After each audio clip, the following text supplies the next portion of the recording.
صدفة بالصباح الباكر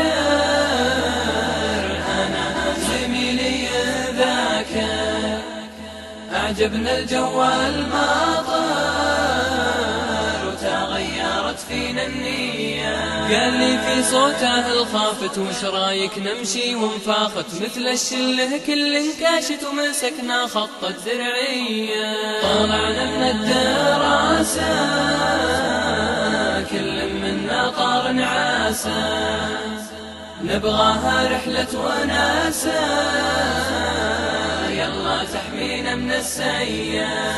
وقابلنا صل مبتغانا شفنا شعيب نغرانا تهنا والشيطان اغوانا نزلنا وسط المويه. سيارتنا من يطلعها من شعيب مبتلعها من قدمها من رجعها يا ربعي أهل الحمية. كل جانا ومد حباله عسى الله يحقق آماله ويخلصنا من هالحالة نطلع في أرض سوية. صلينا العصر بجماعة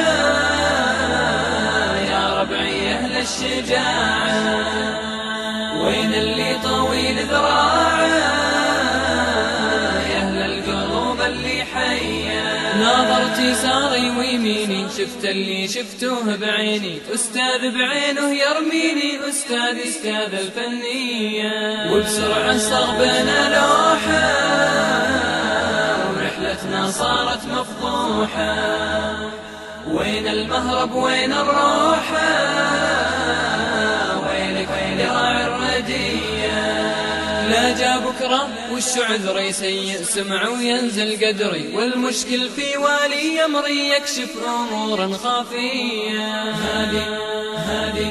هذه رحلتنا يا اخواني منظومة نظم القيفاني صياغة من قول لساني وقبولوا مني التحية.